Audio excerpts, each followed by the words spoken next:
What is up, everybody? Come on in, come one, come all down to the Fantasy Alarm Show. I'm your host, Andrew Cooper. Alongside me, the great Howard Bender, Roto Buzz guy. And today, we're hurting feelings. I don't know how else to say it. It's nobody likes it, but it's important to take your medicine with the fades, especially if you're somebody like Mile High Luke here in the chat and Dunn. Like if you play in multiple leagues, especially, you got to know where the landmines are. And that's what we're doing today. We're going through the fades, the players that we are just not picking. If you want a little lighthearted fun, go back through the last couple episodes after this where we did sleepers. Sleepers are fun, right? We did the top ranked guys at every position, running backs, quarterbacks, tight ends, the other position. And we did the top tiers there for all those guys. This one, though, fades. We got to go through and say, hey, you know what? I've done a million of these drafts. I just can't click the button on some of these guys. You're not going to have every player. It's going to be okay. So we're going to get into that today. Before we get into it, I want to bring in Howard Bender, one of the most plugged in guys in the industry, contractually obligated to be talking about sports every single day. So let me ask you, anything going on in the news that we need to know about before we get into all this, brother?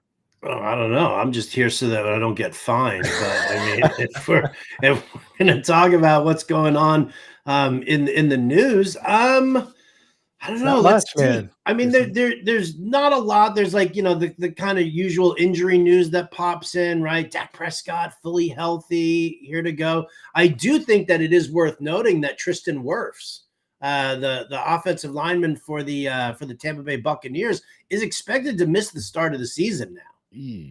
And I was like, am I fading Bucky Irving? Am I not fading Bucky Irving? I know what Josh Grizzard wants to do, but he comes from that McVay school. Is he going to run the football enough? Why'd they draft Emeka Egbuka? And now that I see that Wirfs is out, I'm like, ooh. Yeah, it's scary times. I know, maybe a little foreshadowing, but some of us might be fading Bucky Irving. I don't know. We're going to have to see as we get through it today. With not a lot of news going, I guess we could take a second to say what up to everybody in the chat.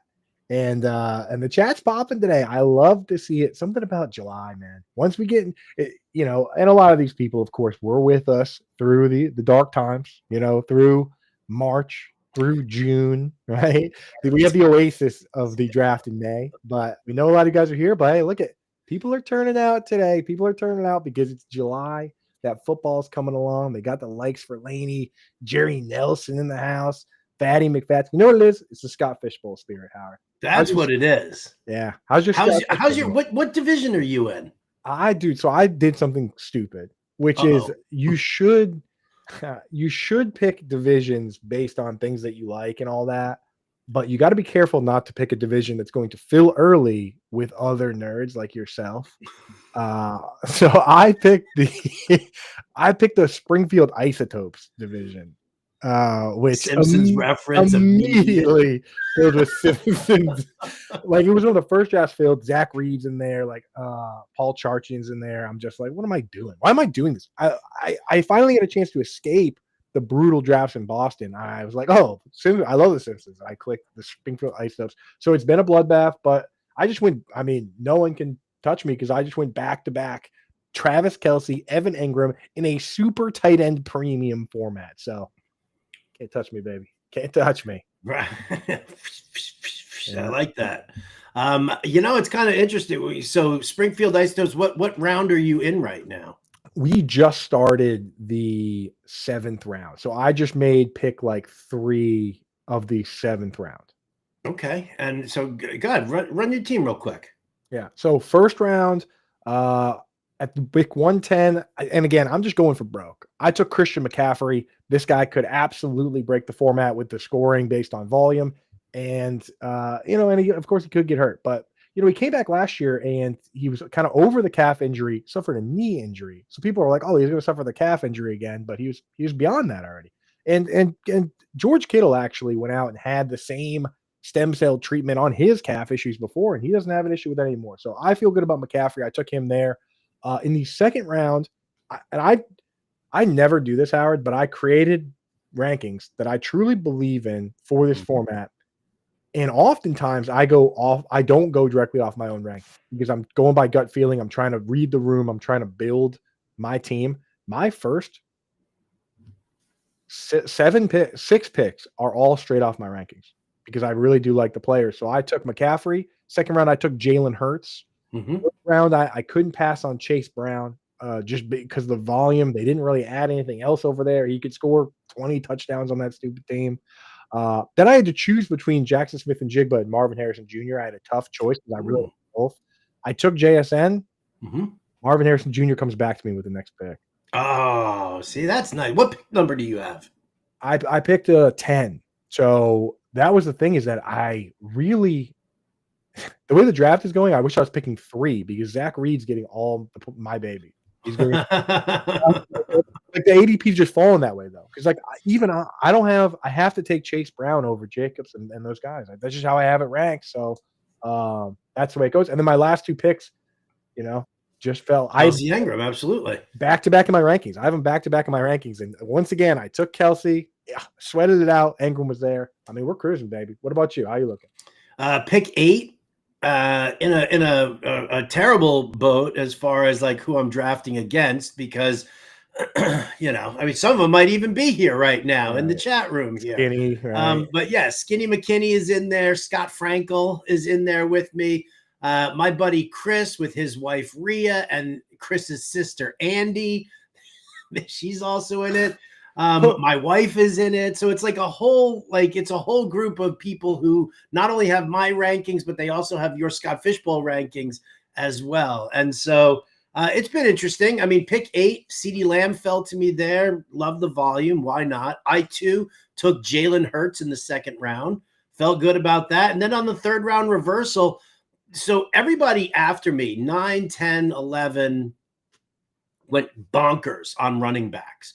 And that's the format, right? You lean into it, right? So, Gibbs, Genty, Henry, McCaffrey, Achane, Brown, Kyron Williams, Josh Jacobs. Like, I didn't get any of these guys, right? Like, they all went to them. Jonathan Taylor, Chuba Hubbard, right? Like, they all went to those people. So it came to me for the third round reversal, and I was like, screw it, man. I'm just going to pair up Jalen Hurts with A.J. Brown, and I'm going to just kind of rock it that way.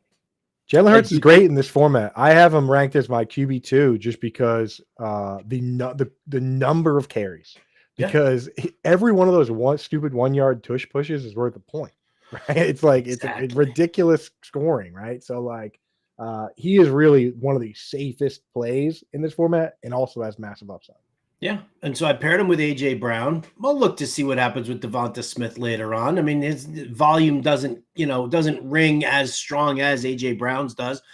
Kenneth Walker in the 4th round. And then in the 5th, I took a lot of people started grabbing some QBs there. So in the 5th, I took Justin Fields for the rushing, you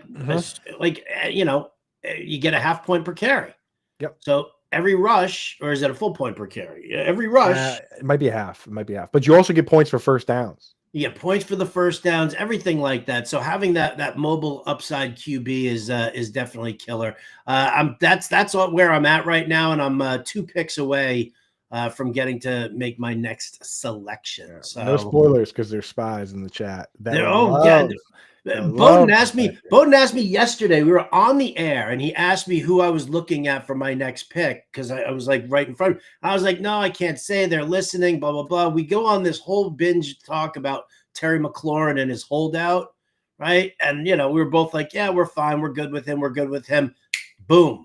Terry McLaurin went right in front of me. I was like, well, there it is. So that's what happens, dude. There are spies listening here. So that's the things I provide my rankings full well knowing that I'm going to draft with my heart. So my rankings are made with my noggin and then I draft with my heart. But this time the heart and the noggin have been aligned. Moving forward through this draft though, as so everyone has my rankings, which is annoying, but like as we get to like where I'm roster building a little bit, I'm going to need 2 quarterbacks, super flex, whatever. Mm-hmm. Now I'm going to deviate a little bit. This is actually the worst year for people to have your rankings though, because there's no like team building. It's all flexes. So it really is. I put myself in a weird position, but it's for charity and we love y'all. So that's why we do that. Exactly. And so for today, it enables me for today's show where we're going to be doing fantasy football fades.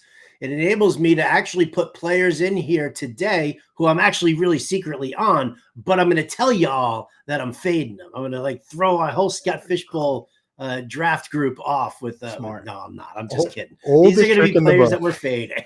That I'm fading. Coop's got his fades. I've got my fades. We'll be able to take care of that. As always, with everything that's going on over here in the beautiful Fantasy Alarm world, we've got our free trial going. So if you want to sign up, get a subscription over there. I think that is definitely going to be worth your while. We also have, boom. That's the wrong QR code. I want this QR code. I want the big Mamba Jamba one here. Ooh. So what happened was somebody actually asked me for a promo code on Monday, right? The day after our 4th of July week sale ended. And I was like, well, what are you doing here, dude? Like, you just had an entire week where we were offering 25% off. Well, I'm going to give you 25% off in a different way. Zap this QR code that's sitting there, or just go to fantasyfootball.ai, sign up to be a beta tester for our new fantasy football assistant, our AI assistant that's going to help you out. Be a beta tester, and you're going to get a promo code for 25% off all Fantasy Alarm products. That's monthly subscription, annual subscription. It's also, draft guides, cheat sheets, anything that we sell. We're going to give you 25% off. So now you get in on the ground floor with our fantasyfootball.ai, plus you get the discount on the product. So we're here to make magic happen for everybody. I'm excited for that, man. I was just thinking about like ways it could come in crucial, because again, it's our information coming through. Just imagine you wake up, somebody sets their alarm for waivers, right? On like a Tuesday morning, you wake up, it's like 5 a.m. You don't know who you're going to add off the waiver wire. Nobody's awake to ask, Boom, pop in Fantasy Alarm, fantasyfootball.ai. Hey, this guy or this guy, instant answers. You're on top, dude. I think it's going to be one of the best things that we've brought to the table here. All right, we're going to jump into our fades here. There's 2 quick questions in here. Colby's question is not much of a question. It really is him just pumping up his Texans. So yes, Colby, I think not having Tristan Wirfs would be good for your Texans. David has a real questions. If you're on the clock, Howard, George Pickens or Chris Olave? Oh, for me, it's Pickens, no doubt about it. I can't trust Olave, and I mean, I guess I can just kind of give you the spiel right now, as opposed to waiting for my wide receiver fades, and just tell you guys right off the bat that I am fading Chris Olave. I'm sorry, I can't do it. Yeah. I just can't do it. I love Chris Olave, the player. I think he's incredibly talented. He's got very inexperienced quarterbacks, and the dude is one hospital ball away from finding himself on the IR for the rest of the season, or possibly even a career ender. Like, it's just, I can't trust what's going on in New Orleans.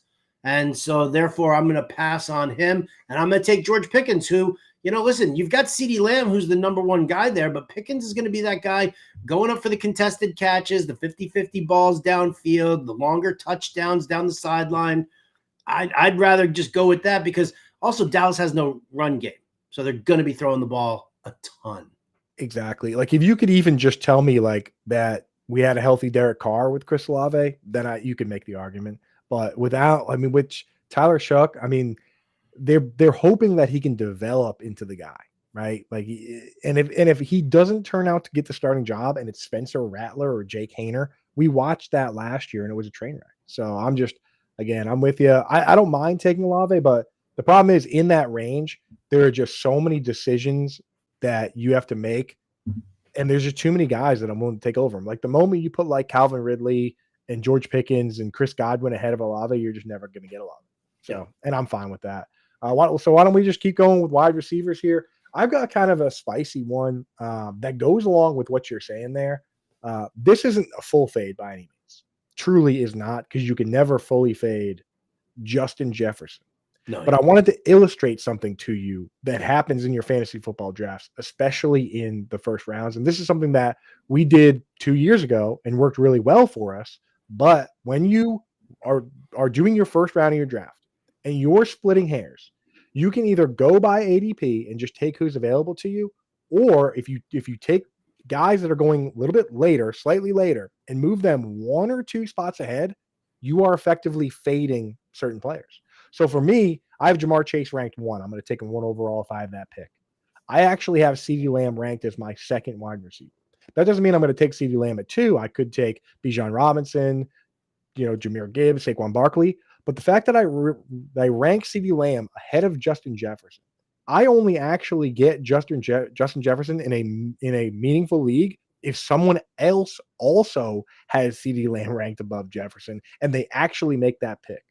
You have to remember that that's what happens. Like if you were to rank Christian McCaffrey as your RB2, you wouldn't get Jahmyr Gibbs in any leagues because that's how it goes. And a couple years ago with CeeDee Lamb, when he was going at the back end of the first, we were telling people, hey, if you want him, you got to take him early. We're not scared to take him anywhere in the mid-range, even a little earlier. And then he scored 400 PPR points. So for me, I just look at the situation with Justin Jefferson. I don't love that it's a quarterback that he's never played with. And Howard, people might be surprised to find that despite being together for 2 years, Justin Jefferson, Jordan Addison, and TJ Hawkinson have only played 1 game over the entire 2 years where all 3 played more than 75% of the snaps together.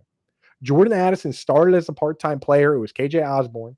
And then injuries and recovery from injuries basically led to only 1 game where all these guys were playing together. So the idea that all 3 of these players, Addison, Jefferson, Hawkinson, have all coexisted at the same time, that just lives in our mind. It's never really actually happened on the field at the same time.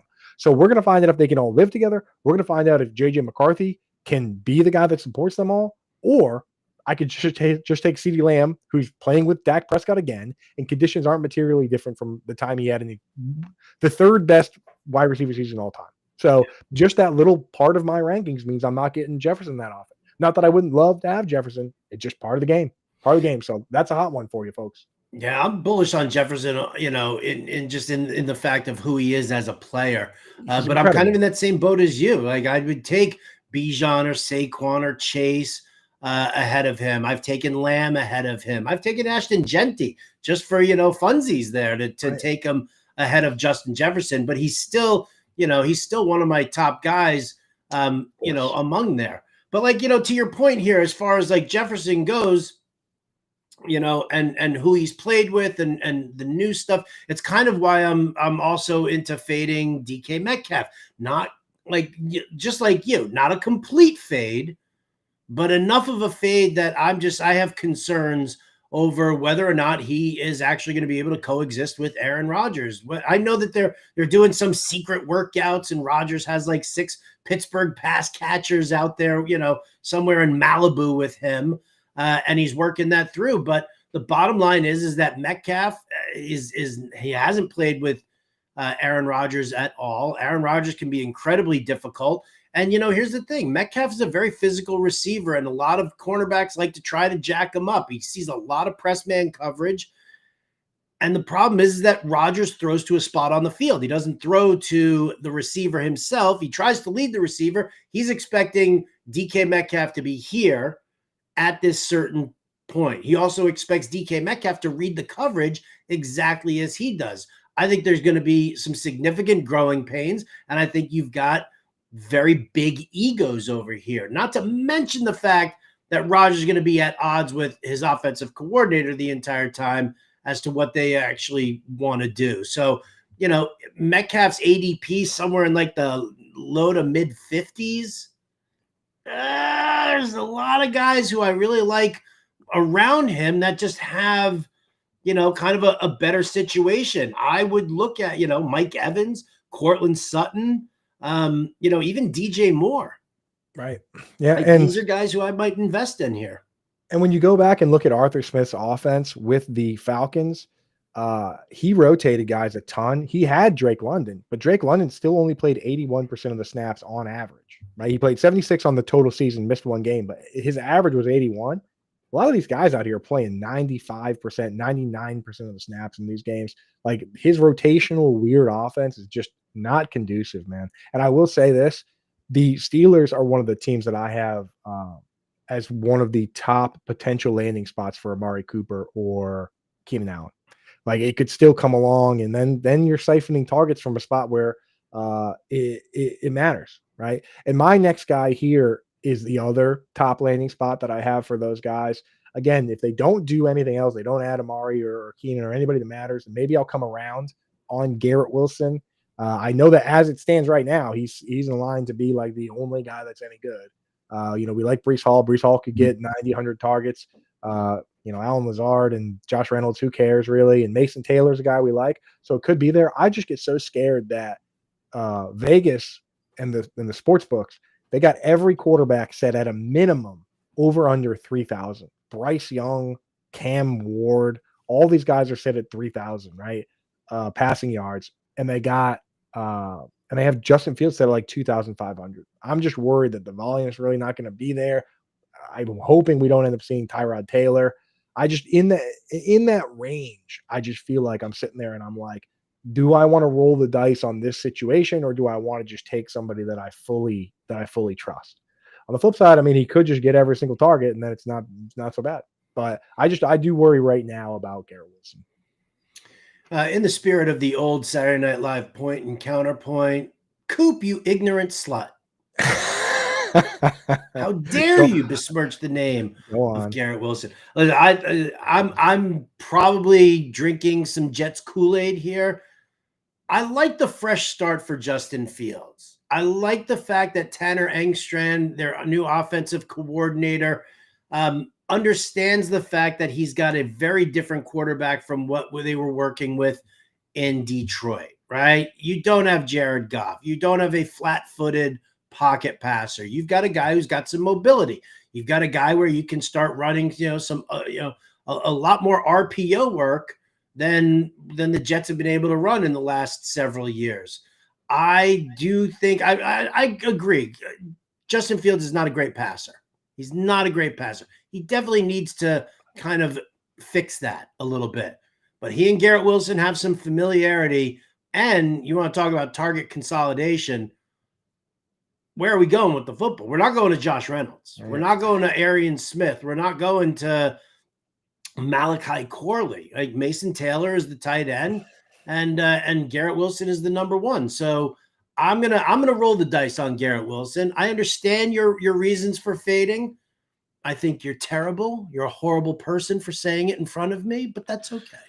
There are other scary players in that. Patriots suck.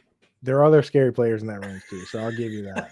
You didn't have to add in all that extra stuff. Patriots suck. Yeah, I mean, I'm just saying, Patriots are favored to finish second in the division this year. That's what the books are telling me. Read a book, dude. Read a book. MGM. Bet MGM. Read a book, son. Read a book. Bro. Hey, real quick in the chat, and Hope asked me. High Hopes asked me, do you? Does that mean I don't like JJ McCarthy? No, I love JJ McCarthy because he's got all the weapons. The quarterback for that team last year got MVP votes. He could absolutely come out and be great, right? But I'd rather make that bet where JJ McCarthy is going with all those weapons than make the bet with my first round pick. So I love uncertainty in the rounds where JJ McCarthy's going. I don't like uncertainty in the first round. That's where I don't like it. So yeah, I still like JJ McCarthy, especially in Scott Fishbowl where he's going. You shut your mouth, Jerry. Jerry makes a good point. Jerry makes a good point, man.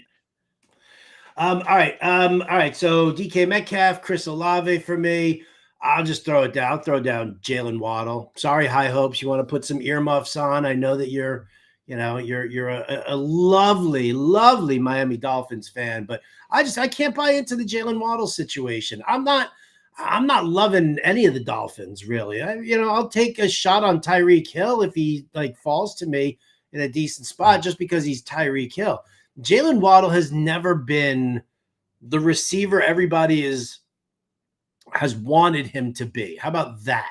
I'm not saying he hasn't flashed some decent games here and there. There have been, but I'm just not buying it, right? He's dependent on Tua's health. That's not a good thing. He's always going to play second fiddle to Tyreek Hill.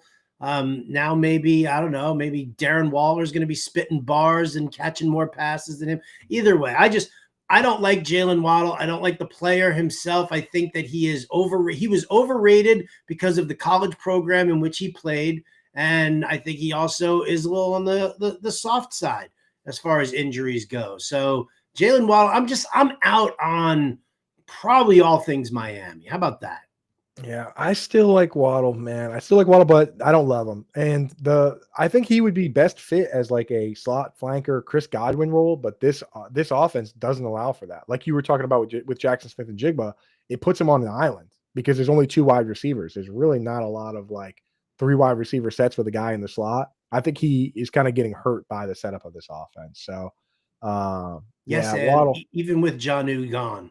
Right. Yeah. Jonnu was the only reason Jonnu popped as much as he did last year. It wasn't because he's some phenomenal tight end. It's because Tyreek and Jalen Waddle were both hurt and there was no place to go with the football. When one of them was on the field, they saw the bulk of the targets. When the other one was on the field, he saw the bulk of the targets. Maybe it was Jonnu.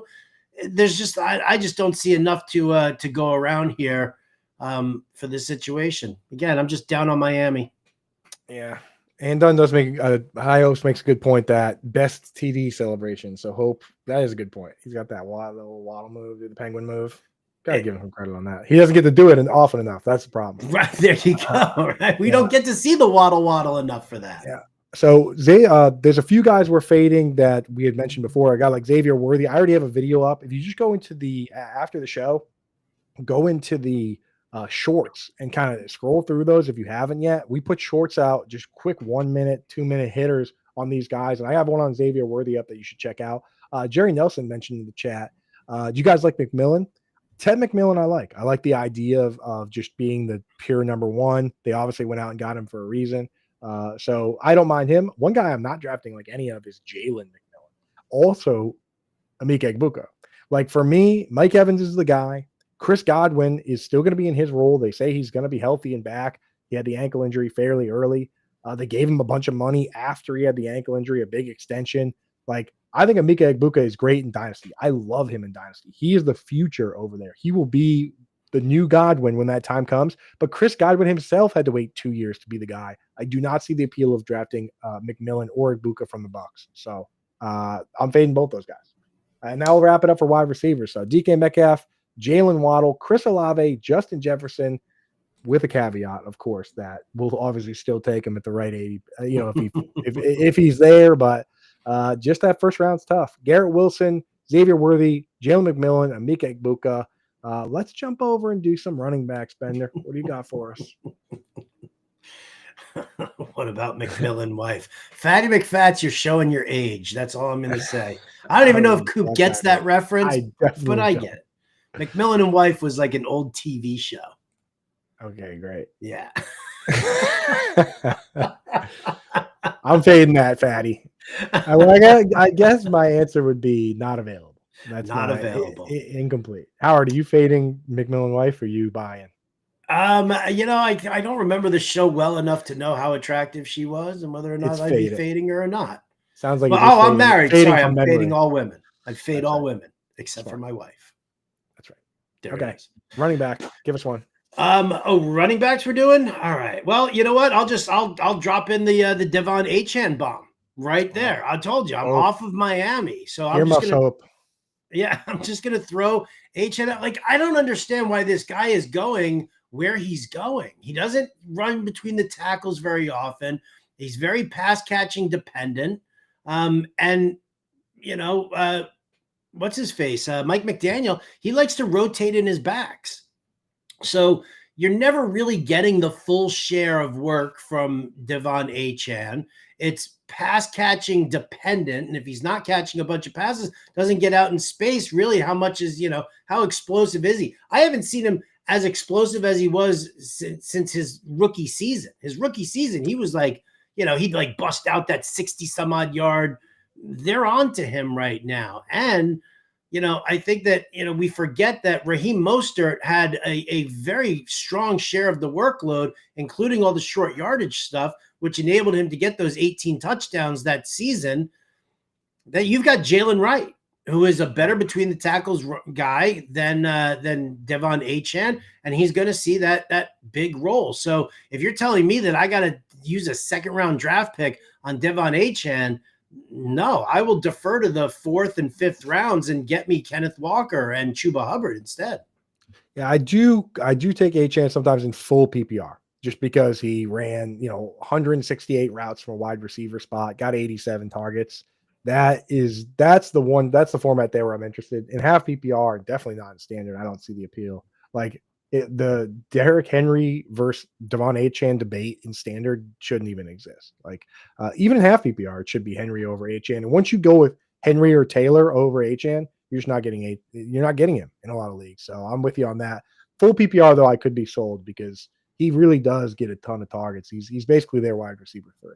So one for me that I don't like, it feels blasphemous because of what he did last year, but James Cook, we do the running back questionnaire as part of the draft guide. You can go check that out now, where we kind of break down who's going to have what role, the early down work, the pass down work, the goal line work, the 2-minute drill, which is different than from pass down because it's a whole different set of there's no substitutions. It's one guy nonstop. And then the end of the game when they're winning games, like who gets those roles. When you go in and dive into the info on James Cook, he was the starting running back. Yes. He's he split the goal line work with Josh Allen. They both basically split the carries inside the 5-yard line right down the middle. James Cook ended up scoring 18 touchdowns, but Josh Allen still scored 12, right? And unless you're projecting that team to have 30 rushing touchdowns from 2 guys again, the split might not be as good. Also, Ty Johnson quietly ran just as many routes as James Cook, and Ty Johnson played in the 2-minute drill. That's their 2-minute drill guy. And on top of all that, Howard, you've got guys like Josh Jacobs and Derrick Henry and Saquon Barkley playing and closing out games in the fourth quarter. James Cook actually got fewer snaps in the fourth quarter when they were up by 2 scores than Ray Davis. Ray Davis was the closer for this team. So James Cook is just kind of like the starter. But then for all these other niche roles, they use other players. I really don't like that. I don't like seeing it. Go look at his carries, like just 200 carries, didn't really get a lot of targets. They're hesitant to pay the guy because I think they know that they break up the role. That scares me, man. That scares me at that ADP. So I don't know. I mean, you can still score a bunch of touchdowns, which you kind of need him to. If you take away a few of those touchdowns, and man, his year last year was not good. It's brutal. Yeah, I mean, listen, you can't, I'm not going to say that he's touchdown dependent. I hate that, that label that people do put on players, but you can't bank on the same touchdown count from year to year. I'm down on Josh Allen. I'm just down on this Joe Brady offense. Like, I get what the offense wants to do, and I get the style of offense that Joe Brady is creating. And I think that it's great for reality football. I don't necessarily know if it works for fantasy football. So, I think that that's, something that you have to kind of pay attention to when you're breaking down whether or not to take James Cook. Look at where he's going as far as the ADP goes. I'd rather have Breece Hall. I'd rather have Kenneth Walker. They're going right around. I'd rather have Chase Brown.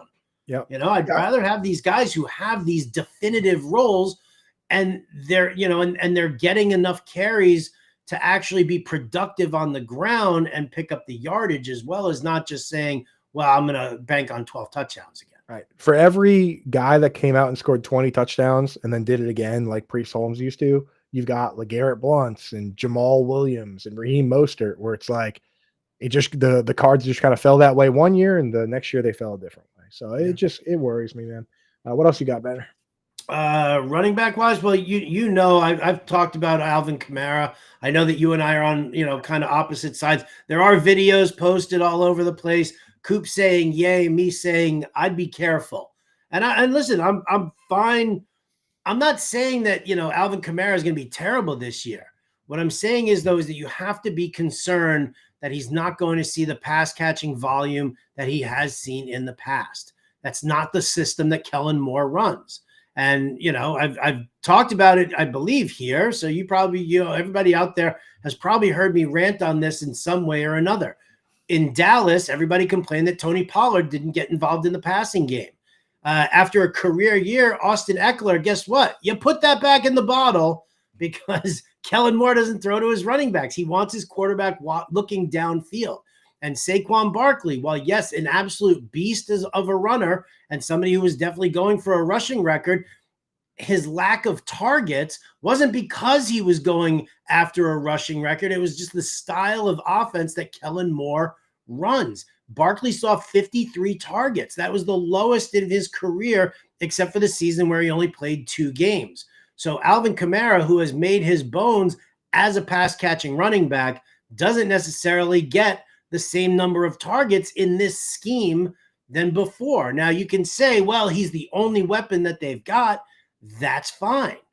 But are we really looking at, if that's the only weapon, if he goes out into the flat, you're telling me that they're not going to have somebody immediately on him to try and cover him? I really have I have tons of concerns about his pass catching. If they can utilize him between the tackles more, right, and turn him into a little bit more of a power runner, then okay. But is that his game?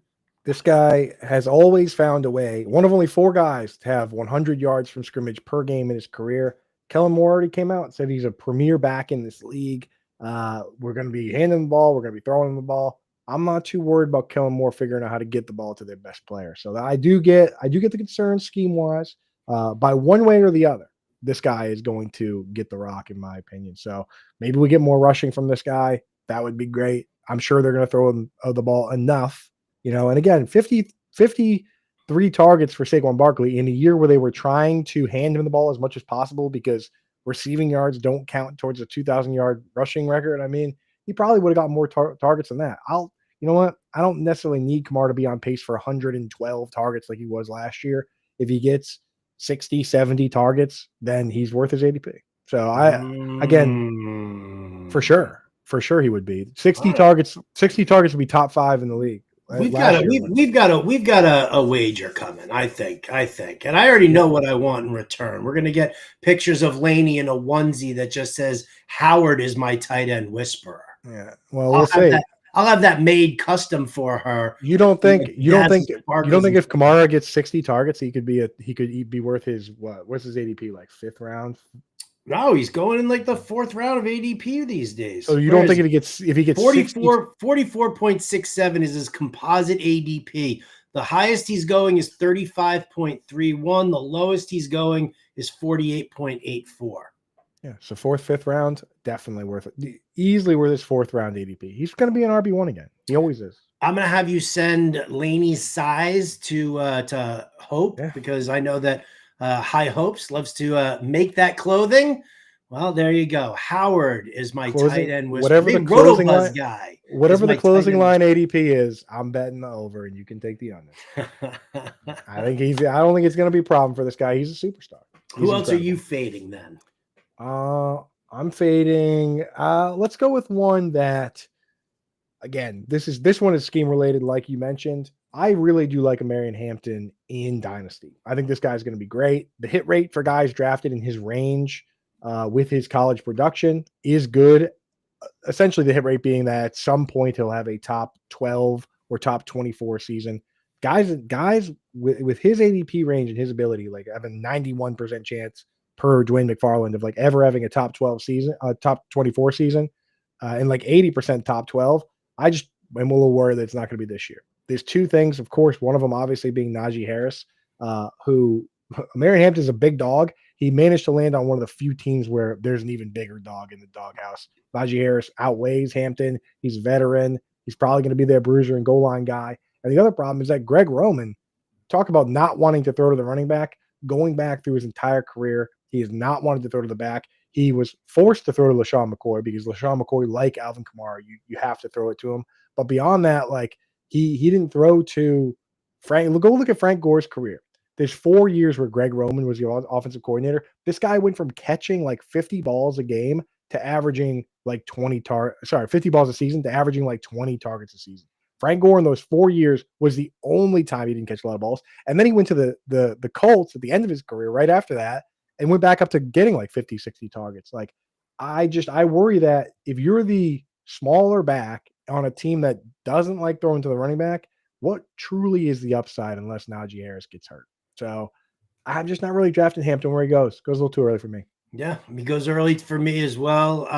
I do have a share or 2 of him in best ball just for the sake of having a share of 2 of him in best ball. But yeah, I fight with Jim Bowden all the time. You didn't pay Najee Harris $9.5 million with $5 million guaranteed in order to just have him, give way to Omarion Hampton. Not to mention the fact I don't know what kind of a pass blocker Omarion Hampton is. We always know that that's a big deal. It's huge. It's everything. Both these guys are going to play, man. They're both going to play. Like, they don't look at it the way we do in fantasy football, where it's like, oh, this guy's slightly better than the other guy. Let's give him every touch. No, dude, they look at it and say, we have two good players. Let's use them both. Now, my last running back fade that I want to drop in here is more of a running back fade if I go wide receiver heavy early. And I've done that, right? I've gone wide receiver, and then I've taken a high-end quarterback with my first 3 picks. And then all of a sudden, I don't like the running backs who are on the board there. So I'm like, oh, well, maybe I'll just grab myself a tight end here. If I'm looking for running backs in the, 5th, 6th, 7th kind of a round as like my top running backs, then okay, fine. But I'm kind of out on Aaron Jones here a little bit. And it's not about the Jordan Mason hype, because there is a contingency out there in big fantasy pumping up the value of Jordan Mason. Is that you? I'm part of big fantasy on that one. I do think that Mason could take some early. I knew it. It's like the Illuminati. We knew it. There were some quotes on SiriusXM channel 87. Obviously, anyone listening to this is a good enough fantasy gamer that they have a SiriusXM subscription and they listen to channel 87 and listen to it on the SiriusXM app, which you can now call in on. But on that channel, the Fantasy Life show actually had Kevin O'Connell on during free agency. And Kevin O'Connell said, we'd love to get Aaron Jones back, and we want to pair him with another back to further grow this room and take some pressure off Aaron Jones. And then they did exactly that. And they traded for Jordan Mason. So I am of the camp that thinks Mason might not be relevant himself, but he could hurt Aaron Jones just enough to hurt us. And that's the thing, right? It's like, does he have enough to have standalone value, or is he just going to get enough to screw the value out of Aaron Jones? That's kind of where I'm at there also. But I'm not part of big fantasy. Not part of this. Sometimes I dabble in big fantasy. Sometimes I get in. You're like a spy. You're like a double agent. They have a party, and I'm popping in just quickly. Yeah, exactly. I want to. You're like throw on a Wicks jersey real quick. Exactly. Yeah. But when the official client list comes out, I'm not on. Nowhere to be found. Nowhere to be found when the official client list comes out. Not part, but I do. I'm like a dressed up like a waiter, and I'm just like listening in. I'm like, yeah. Right. But every once in a while, they get me with their conspiracy theories, and I'm like, you know what? There is no gold backing the currency. So like Jordan Mason. Y'all see Coop in a red jacket and a bow tie. He's just a spy. Just a spy, dude. Yeah. I'm the Masons. Yeah, the Jordan Masons. That's what I'm Jordan Mason's Masons. The Jordan Mason Masons. They did convince me. But I do worry about that.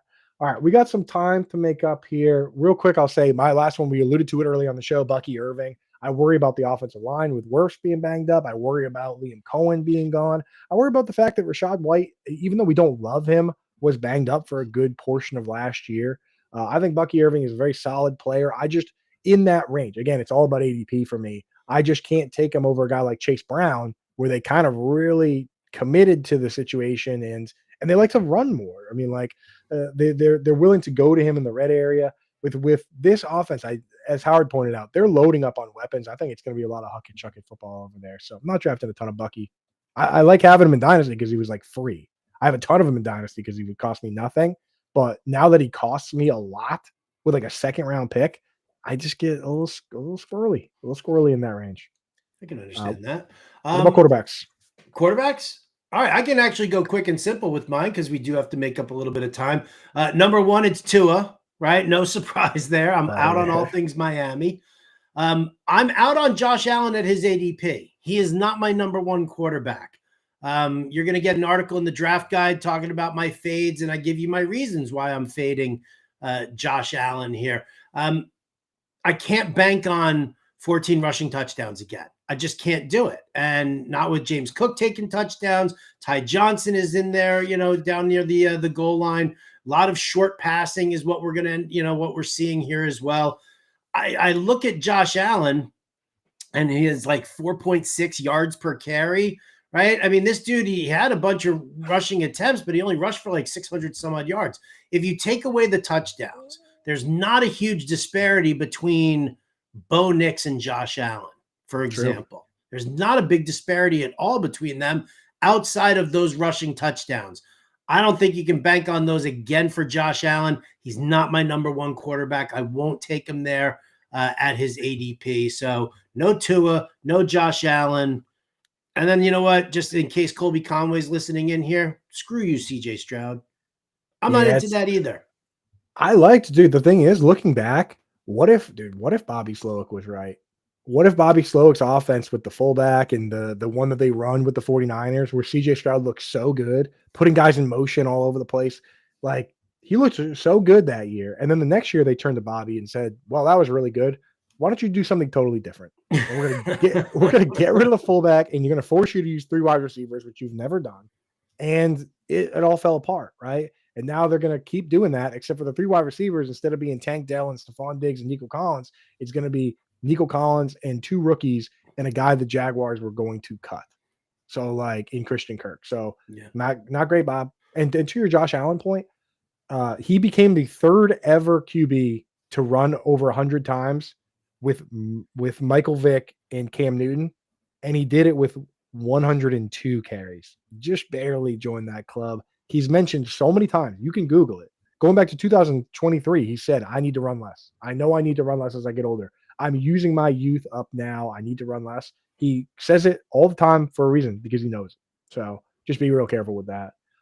For me, I said it earlier on the show, so I'll just quickly say Justin Fields, the over-under. I know Howard will now leave, and I will tell you guys that the over-under passing total for Justin Fields on the MGM Sportsbook is a projection that he will fail. Flat out. Every other quarterback is projected in their over-unders to throw for over 3,000 yards. Even Cam Ward, the rookie, even Bryce Young, even Jalen Hurts that only threw for 2,900 yards. If Justin Fields throws for 2,500 yards again, it is a failure. It is a failure. It is a failure. It is truly. And it means he's getting benched. Like, if you believe in Justin Fields, that's the easiest bet in the world to make. That betting for him to throw for more than 2,500 yards means that you're betting that he will be the quarterback next year. So out on Fields. One guy I'm not really taking, and this is I worry that this is I've been dubbing this the DJ Khaled. The DJ Khaled corollary, which is suffering from success, right? And Patrick Mahomes is currently suffering from success because the team is too good on defense and too good running the football for him to have to throw a ton. I worry that Jared Goff is now going to be suffering from success. DJ Khaled, dude, another one. Like, I'm worried that they're going to just run the ball really well, like they do. They have a much better defense. They invested pretty much the whole draft in the defense like they should. And this guy has no interest in running the ball. He never takes QB sneaks for touchdowns. He has 2 rushing touchdowns over the last 4 years combined. Like, Jared Goff is just he wants to get the ball out of his hands as quickly as possible to the right guy. And I just worry that, like, where's the upside in that? So not super interested. Also, with the other one would be Brock Purdy. Just that I like Juwan Jennings. I do. But I liked when they had Brandon Ayuk and healthy Christian McCaffrey and younger George Kittle and Deebo Samuel. That was really great. Now I just feel like they're trying. They paid Brock Purdy a bunch of money, and they're going to try and get by with a worse team. Like, that's what you have to do, is you have to pay one guy a bunch of money. The money's got to come from somewhere. Deebo Samuel's gone. Brandon Ayuk is banged up. Ricky Pearsall looked fine last year, but he didn't play a ton. George Kittle's older. You know, I'll draft Kittle from that team and McCaffrey, but I don't trust Purdy to throw a ton. The year before last, they were a bottom 3 team in pass attempts. Last year, they were still like middle of the pack at best. That doesn't appeal to me, those type of quarterbacks. No, listen, you know what? It didn't appeal to me either. I was talking to my wife. She had asked me, who do you like, Brock Purdy or Justin Herbert? And she was looking to take another quarterback in the Scott Fish Bowl. And I was like, well, give me Justin Herbert because, Sure. He is adding, a little bit of rushing to his – where she took Brock Purdy. I was like, unbelievable. The local charm of, I would definitely have taken Herbert there. I mean, in that range, I'm taking a mobile quarterback or I'm waiting. It's like, I'll even say this, a guy Justin Fields that I'm not drafting a ton of. Why would I take Purdy or Goff if I could take an upside play on Fields? And then there's plenty of guys like Goff, Matthew Stafford, and these guys later like that I could take. So even as crazy as it sounds, like I'm not like Sam Darnold got MVP votes last year. He's got some decent weapons. Like I just don't know. I don't know. In that range, I don't love it. So those are our quarterbacks that we're not really excited about: Josh Allen, C.J. Stroud, Tua Tagovailoa, Justin Fields, Brock Purdy, Jared Goff. The caveat, as always, is ADP matters for those guys. Tight ends, real quick, because I got to jump a little bit early today, Howard. What do you got for us? Tight ends. That's fantastic. I am fading. Here we go. Let me just run through it. All right. Number one, I already talked about Jonnu Smith. I'm not interested in him going to Pittsburgh.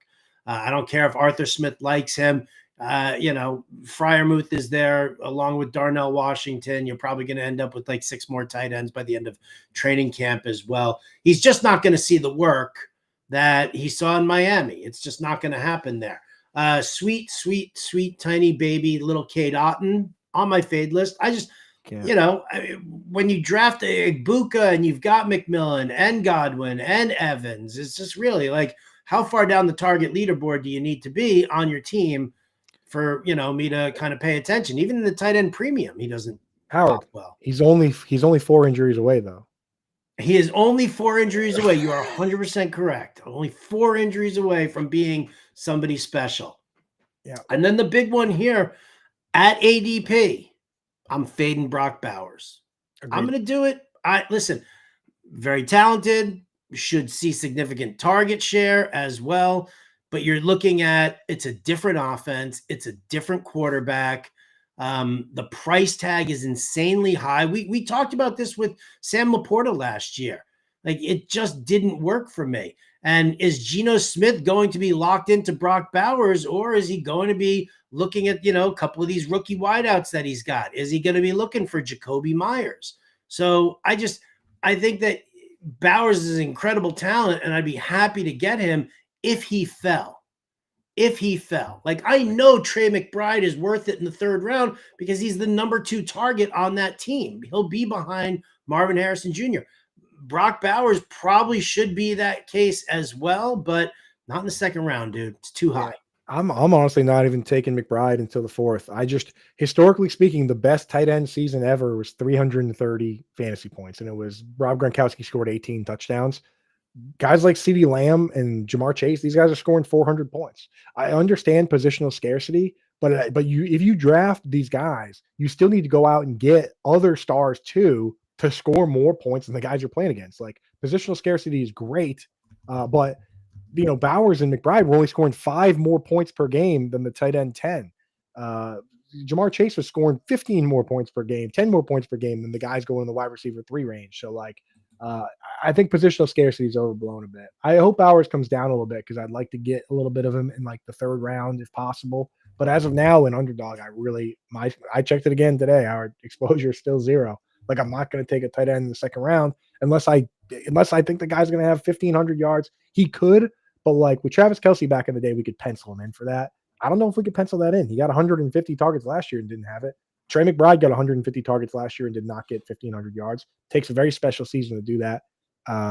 It's possible. And I'd like to have a little bit of it at some point. My fades, because I got to jump out of here. TJ Hawkinson, just worried he's not even going to be a top 2 target on the team. He ties a top 5 tight end. Not interested in playing that guessing game. I'd rather just draft J.J. McCarthy later. Colston Loveland and Tyler Warren do not have the conditions that Kyle Pitts and Sam Laporta and Brock Bowers had. They don't. Like, if one of those guys went to the Jets or the Chargers, or they went to the Broncos with no Evan Engram, I would draft them as the tight end 8 and 9. Right now, though, doesn't make sense to me. And Dallas Goedert has been the biggest Fugazi pick in the history of fantasy football. He has never lived up to his ADP. He's finished top 10 one time as exactly the tight end 10, and that's back when Zach Ertz was there. This guy's not a red zone threat. He's not a top 2 target on the team. It's one of the lowest volume pass attacks on the team, the very lowest passing attack on last year. I could go on and on and on about why I don't draft Dallas Goedert. He's the guy that the dude in your league drafts him because you're supposed to. Literally no other reason than right. You're supposed to. That is a good point. You know what I'm saying? So just none for me. Thank you. And I got to go. So Howard, if you want to take us out of here, I really appreciate you. All right. You know what? I will take us out of here. Big thank you to everybody for joining us. As always, check out everything over at fantasyalarm.com.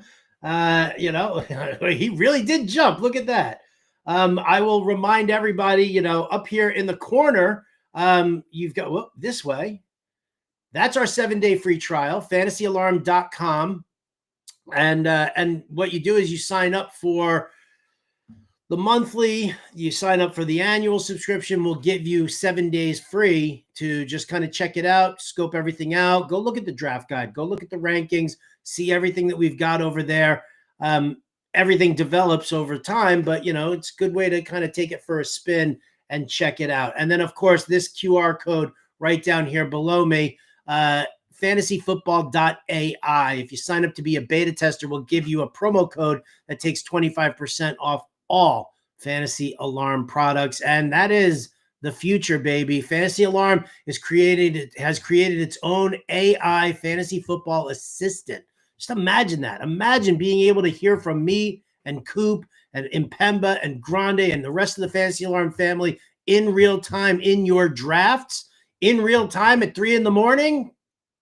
We're there for you. So we appreciate everybody for joining us here. And Coop and I will be back again next week, where we are going to be doing, how about this, next week, DraftKings Best Ball. 1 p.m., we're just going to go into DraftKings. We're going to check out their Best Ball draft lobby. We're going to sign in for a draft. You are more than welcome to join us. We're going to let that fill. We can't set people in there on our own. DraftKings doesn't afford us that ability to do it. But if you know that we're going in there for a 1 o'clock draft, we'll try and tell you which one we're going to be signed up for, and you guys can probably join us there. In the meantime, that's going to do it for us here on Alarm Fantasy Football. Thank you so much again for tuning in. For Andrew Cooper, who's not here anymore, I'm Howard Bender. We'll catch you next time. Adios, turd nuggets.